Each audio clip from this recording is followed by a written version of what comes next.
Hey guys, Condor here. We're back with some more War Thunder today. Now today the battle I have for you is one I recorded in my A-36 Apache against the British on Hokkaido. Now this battle was very interesting due to a pretty significant mistake I made very early on in the battle. Now right off the bat, after climbing to around 3,000 meters, I soon spot a Wellington, which I then proceed to follow. Now, this Wellington actually ends up doing something that is pretty unexpected considering, what plane he's flying, and he actually ends up taking out a fighter that ends up tailing him. This P-400 actually gets his wing shot off by the rear gunner of the Wellington. And this Wellington also ends up critting my engine right here, which is pretty impressive considering he's using 7.7 gun turrets. Now, I continue to follow him, and I eventually take him down right here. But at this point, I only have less than a fourth of my ammo left. Only 472 MG rounds left. But with that being said, there is a friendly to my left engaging two enemies with a third coming up behind him. Now, I see this, and he, I believe, is tunnel visioned on the two enemies in front of him, and he does not spot the Spitfire coming up behind him. So I begin to dive on the Spitfire, and this plane performs very well at high speeds, which allows me to catch him very quickly, and I'm able to maneuver very well at high speeds as well. Now, I end up taking out the Spitfire right here, and the Wellington then goes into a stall in front of me, and I'm able to take him out as well. And then I begin to chase down the Spitfire behind the Wellington. Now, my friendly just ended up dying to another Spitfire that was behind me, and a friendly P-40 also crashed. So now, at this point, I'm one of two fighters left on my team, and there are only 3 fighters left on the enemy team. Now, at this point, I begin to range my shots against the Spitfire, but I do not have that much ammo left, and as he begins to turn, I just turn away because you can't turn fight with a Spitfire.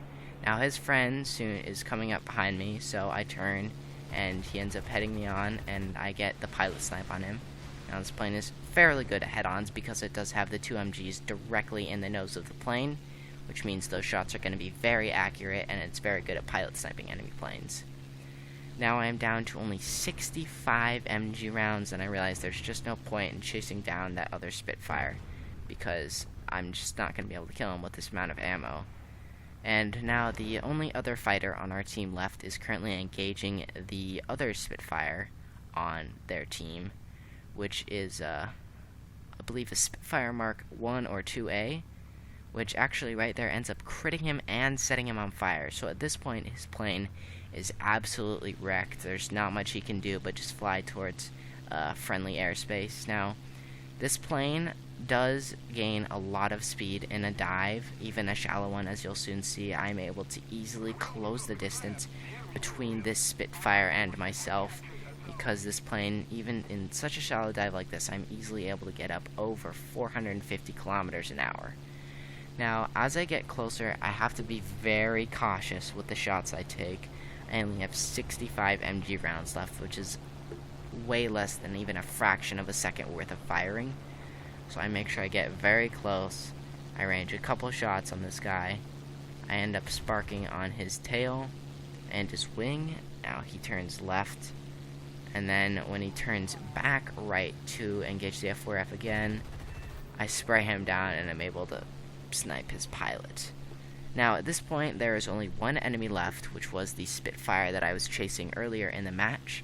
Now he is repairing right now, and I too also need to repair because I am out of ammo and my engine is getting worse and worse because it did get shot by the Wellington. Now, one perk that this plane has that no other P-51 modeled plane has is air brakes. Now, this plane technically is an attacker, which means it can carry very large amounts of bombs and explosives, and also air brakes as well, so it can dive bomb effectively.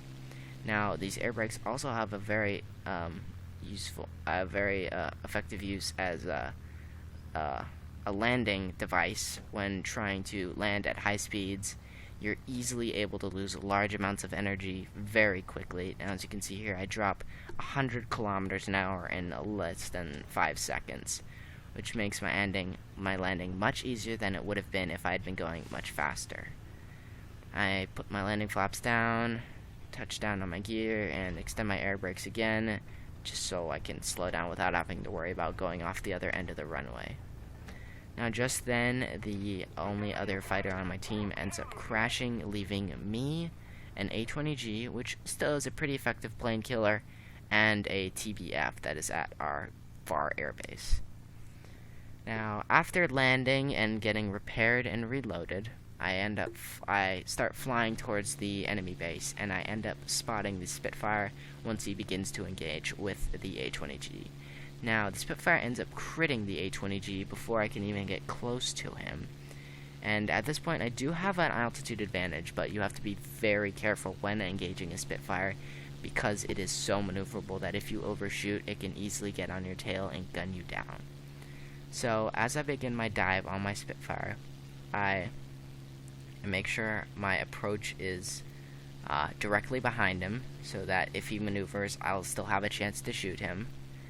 However, he maneuvers last minute, and before I am able to get any shots off, he is already past where I can pull my plane.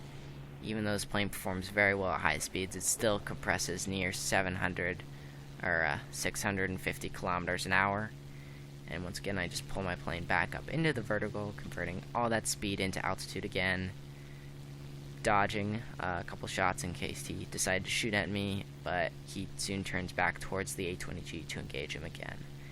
Now, he ends up going heads up with the A-20, which is kind of surprising that he didn't die right here. My only thought is that the A-20 wasn't able to get guns on target because he was critted, and the Spitfire soon turns back onto the enemy A-20's tail to once again try and finish him off. And I once again begin a dive onto the Spitfire's tail to hopefully finish him off before my fellow A-20 dies. Now, as I begin to close the distance between me and the Spitfire, the A-20 and the Spitfire end up killing each other, and that was the end of the match. Now,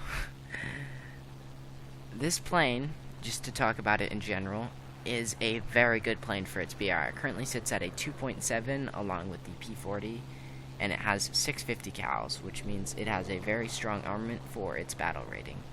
However, when it is stock, this plane is very difficult to fly. Its engine honestly feels like it can hardly keep the plane in the air, much less fight other fighters effectively. However, once you get a couple engine upgrades, the plane soon performs as you would expect it to be, and it becomes a very deadly enemy in the skies. Now, I ended up with 5 kills. Funny enough, 4 of them with less than 1/3 of my total ammo. Actually got 2 upgrades out of that game, so I'm really close to spading it now. And yeah, that was the A-36 Apache. I really hope you guys enjoyed this video. This has been the Condor, and I will see you later.